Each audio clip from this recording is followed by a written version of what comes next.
Hello everyone, আজকে আমি দেখাবো একটা চিকেনের রেসিপি, মানে পাতলা আমরা যেটা বলি মুরগির ঝোল। তো সেটাও একটু অন্য টাইপের, অন্য স্টাইল দেখাবো, কারণ একই ধরনের খেয়ে খেয়ে কিন্তু আমাদের একটু মুখটা চেঞ্জ করতে লাগে। তো এমনিতে আমরা জিরে বাটা, পেঁয়াজ, আদা, রসুন দিয়ে যেটা বানাই সেটা তো আছেই, কিন্তু আজকে আমি একটু নিউ স্টাইল বানাবো, তাই আমি এই ভিডিওটা করেছি। তো দেখা যাক প্রথমে কি করি। প্রথমে যেটা করবো, এই কড়াইতে বেশ খানিকটা তেল দিয়ে দেবো।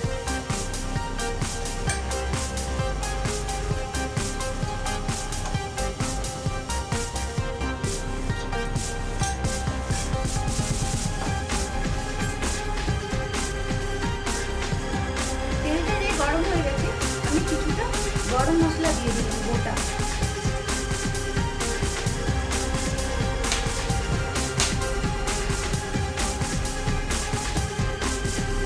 এবার আমি এই পেঁয়াজগুলো দিয়ে দিই। পেঁয়াজ কিন্তু একটু বেশি করে দিতে হবে।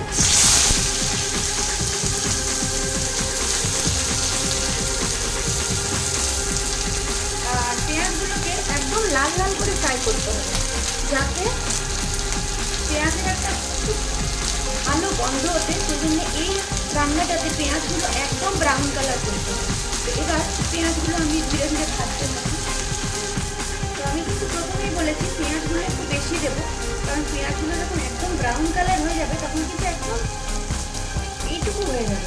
তাই পেঁয়াজটা কিন্তু এই রান্নাটা একটু বেশি পরিমাণে দিতে হবে।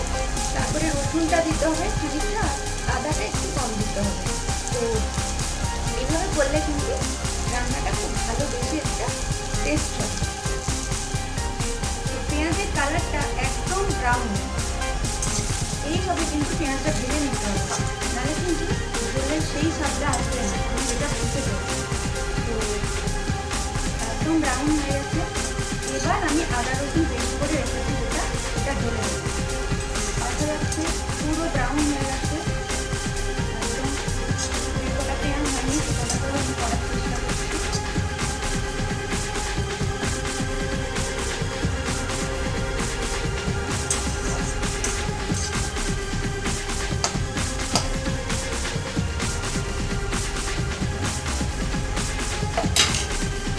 এবার আমি পেস্ট করে রাখা আদা রসুন পেস্টটা দিয়ে দিই।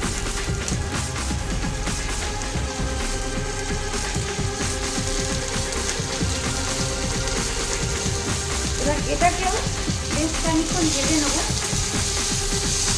যাতে কাঁচা ব্যাপারটা চলে যায়।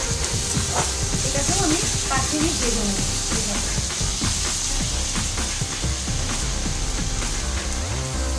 এইভাবে মশলাটাও দেখা যাচ্ছে লাল লাল করে মোটামুটি ভাজা হয়ে গেছে। এইবার যেটা করবো, আমি চিকেনটা ঢেলে দেবো। চিকেনটা এটা আমি নুন, হলুদ আর 1 চামচ জিরে পাউডার দিয়ে ম্যারিনেট করে রেখেছি আধ ঘন্টা। এটাকেও বেশ খানিকক্ষণ কষাবো। এটা দেখা যাচ্ছে মাংসটাও কিন্তু এটা দিয়ে কষছি। তো এটা ঢাকা দিয়ে দিয়ে যতক্ষণ কষানো যাবে ততক্ষণ কিন্তু আরও বেশি টেস্টটা বাড়বে। তো এইভাবে না আমি বেশ কিছুক্ষণ ঢাকা দিয়ে এভাবে প্রায় 15 মিনিট আমি মিডিয়াম ফ্লেমে আমি কষতে থাকবো, তাহলে অনেক বেশি স্বাদ হবে। তো এইবারে আমার এটা 15 মিনিট ঢাকা দিয়ে কষে নিলাম। এইবার যেটা করবো, আমি এই সানরাইজের চিকেন কারি যে মশলাটা এটা দেবো। এটাতে কিন্তু ভীষণ ভালো টেস্ট আছে। তো খুব বেশি দেবো না, এটা জাস্ট একটা বড় চামচের, 4 চামচের 1 চামচ দিয়ে দেবো।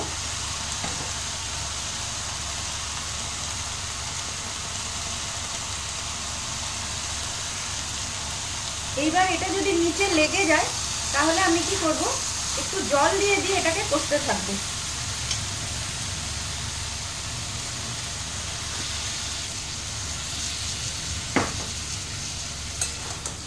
এইভাবে একটু জল দিয়ে দিয়ে কষতে থাকবো, আর ঢাকা দিয়ে দেবো আবার। আর একটু হলুদ আর নুনটা আমি দিয়ে দিচ্ছি, কারণ এটা যেহেতু আমি একদম পাতলা ঝোল করব, তাই মনে হচ্ছে আমার দেখে। আর একটু হলুদ আর 1 চামচ নুন অলরেডি আমি দিয়ে রাখছি। এইবার আবার ঢাকা দিয়ে দিয়ে এটা কিন্তু আমি কষতে থাকবো। বেশ একটা ব্রাউন কালার হয়ে আসবে, তখন আমি জল ঢালবো।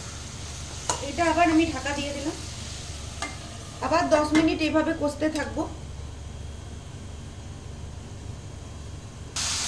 এবার আমি ঢাকাটা খুলে আবার দেখলাম যে বেশ ভালো করে মোটামুটি কষা হয়েছে। এইবার যেটা করব সেটা হলো যে খানিকটা টমেটো দিয়ে দিলাম, দেখা যাচ্ছে, আর দুটো কাঁচা লঙ্কা আমি ছিঁড়ে দিয়ে দিলাম। খুব বেশি টমেটো এই রান্নাটাতে পড়বে না, এইভাবে কেটে দিলেই হবে। আর দিয়ে দেবো বড় বড় করে কাটা কয়েকটা আলু।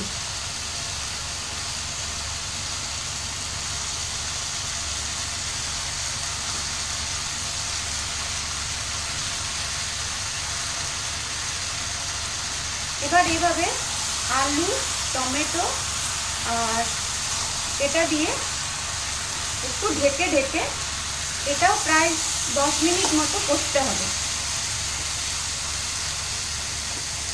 এইভাবে আমি আবার ঢাকা দিয়ে দিয়ে 10 মিনিট কষে দেবো।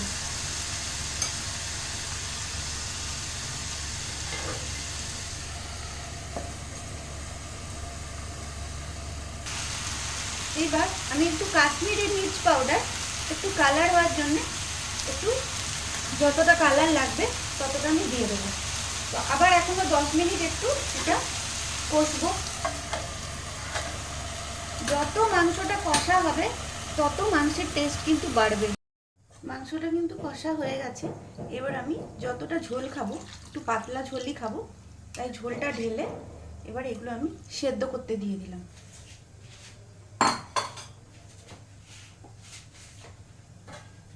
এবার একটা ঢাকা দিয়ে দিলাম। এবার 15 মিনিট পরে যখন সেদ্ধ হয়ে যাবে তখন আমি একটু পরিবেশন করে দেখাবো। ঝোলটা আমার রেডি হয়ে গেছে। এবার আমি একটু গরম মশলা সানরাইজে ছড়িয়ে দিলাম।